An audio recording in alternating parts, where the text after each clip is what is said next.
My name is Selena Carrington. I'm 25 years old, and I haven't seen my own reflection in 5 days now because I've avoided mirrors. But because every time I look, she's there instead, and she's not mesh.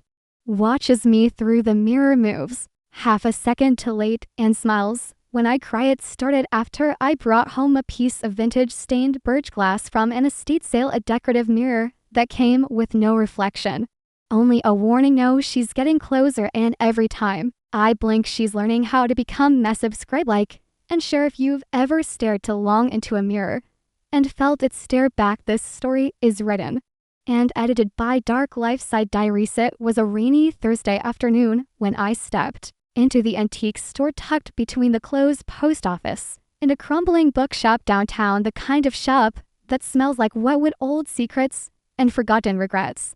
And I wasn't planning to buy anything until I saw the mirror. It was tall, framed in silver birch, with the glass warped slightly at the edges like it had once been submerged in water and dried, with a curse still clinging to its surface. But it wasn't the way it looked that caught me. It was the way I couldn't see myself in it, not even a blur, just the wall behind me distorted, as if the mirror didn't recognize me or had decided I wasn't real enough to reflect the shopkeeper, an elderly man with one white eye and fingers that never stopped twitching, warned me almost casually. It belonged to a girl who vanished inside it. Some say she watches. I smiled politely, paid in cash, and took it home. I thought it would be ironic art. I was wrong. That night I hung it in my hallway. My mirror showed me brushing my teeth, checking my hair, living my life. But the birch glass, it stayed blank until 2:06 a.m. when I walked past, half asleep, and saw her just for a second, a woman who looked like me, but older, skin pale as smoke, eyes too wide to knowing. She didn't move when I did. She smiled. I stepped back, heart racing, and when I blinked, she was gone. The next day, I tried to film the mirror, but the camera feed glitched. Every time I approached it, my friend Jesser came over that evening, and when she passed by the mirror, she froze, stared at it, and whispered, "Selena, when did you dye your hair black?" I hadn't. My hair was still auburn. I turned toward the mirror, and there she was again, only this time she moved with me lagging behind by half a second, watching, memorizing. In the back of the mirror frame, I found a message carved into the wood that night, just 5 words: she copies until you disappear. The next morning, I noticed something wrong with my voice, not how it sounded, but how it lagged behind. When I spoke near the birch glass, like the air between me and the mirror bent, my words replayed them with a delay, too perfect to be a coincidence. Worse, my own voice sounded unfamiliar, higher in pitch, as if someone was rehearsing it right behind me and hadn't nailed the tone yet. And that's when I realized she wasn't copying my movements anymore. She was practicing my identity. I stood in front of the mirror for 10 full minutes, staring into the warped glass, and when I blinked, she didn't. When I smiled, she grinned wider. Her lips kept moving even when mine stopped. I recorded it, played it back on the video. It was just me, but when I watched it frame by frame, her hands weren't minute. At night, I couldn't sleep. My dreams were fractured, filled with memories that didn't belong to me. A cold lake in the woods I've never visited, a locked attic filled with shattered mirrors, a lullaby sung in reverse, and when I woke up, my bedroom mirror was shattered, not the birch glass, the one I've had since I was 16, a single line written across the broken surface in lipstick I don't own. She needs space, give it to her. I rushed to Jess's place, shaking, desperate to make sense of it. She opened the door and gasped, said I looked pale, different then, asked where I got the scar on my chin, but I don't have a scar on my chin, or I didn't until I checked her bathroom mirror.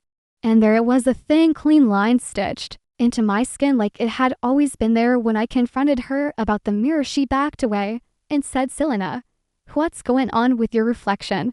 I turned slowly. In the corner of the guest bathroom, Jesser had an old mirrored cabinet, and in it the woman with the black hair stood inches from the glass, grinning. Her lips moved again, too quietly to hear. I leaned closer, and this time I heard her. "You sleep, I study." It was almost 3 a.m. when I found the photograph tucked between the pages of an old notebook I hadn't opened in months. A photo I never took, never posed, for showing me standing in the hallway of my apartment wearing clothes I've never, unsmiling in a way that felt entirely wrong, had tilted at the same angle the woman in the mirror always used as if she'd studied the shape of my grin and recreated it to precisely only I wasn't alone in the photo.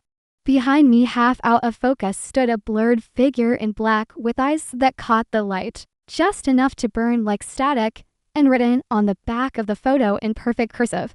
Almost ready, I dropped it back away hard, thudding as I turned toward the Birch glass mirror, which had fog over on the inside like it was breathing. Stood there clear, now sharper, like the glass had thinned, and let her come forward, her hands pressed against the inside of the mirror in slow, deliberate movement. When I moved, she copied. But this time she didn't lag behind, she moved exactly with me like we were. Since now, no more delay, I raised my hand, she raised hers, I turned my head, so did she, but her smile came a second too early, like she already knew what I'd do, and then she tilted her head and mouthed something I didn't understand, so I said it aloud quietly just to try it, and she nodded. Daddy ran to the kitchen, turned every mirror round, covered reflective surfaces, and plugged the TV. But still I felt her when I blinked. She was closer. When I touched my face, it felt different, like someone else's features had been molded into mine overnight. I called Jesser again, but the voicemail that played back wasn't my voice, it was hers.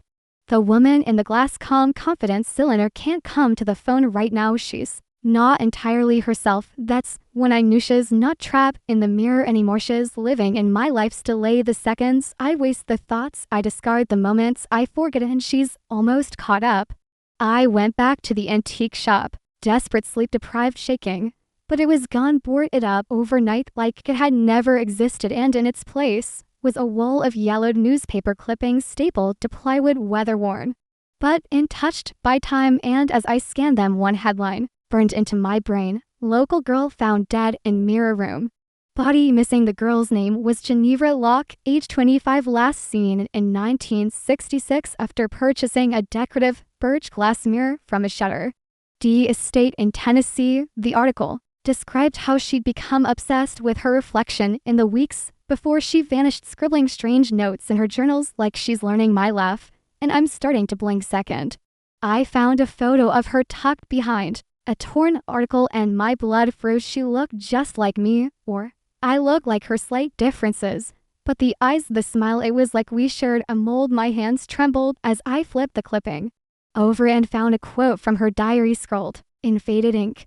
I'm not the first, she told me. She's done this before. I stumbled back, heart racing, and pulled my phone out to take a picture. But when I opened the camera, it was already recording a video I never started. It showed me sleeping last night, the camera placed at the foot of my bed.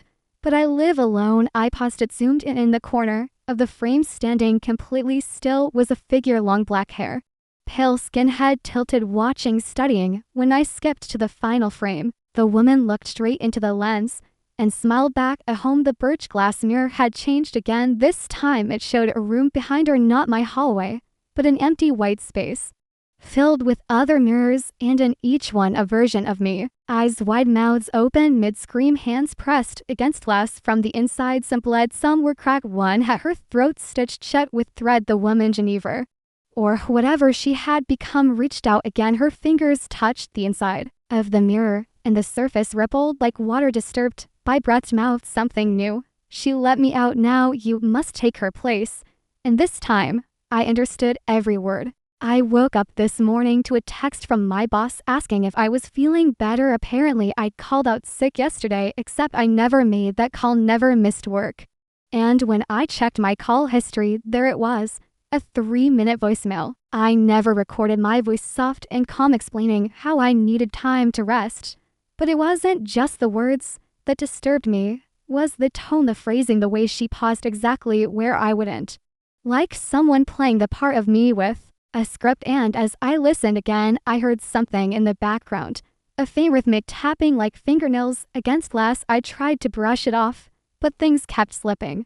I couldn't remember where I parked my car, couldn't recognize my own handwriting in my planner, and when I passed a shop window, it didn't show me, not right away. It showed her for just a blink, walking with my posture, dressed in my coat, but smiling too confidently, like the world belonged to her. Now I ran home, breathing shallow, clutching the only piece of truth I had left, an old journal entry I wrote weeks ago in my handwriting, But when I flipped through it, every page had been rewritten.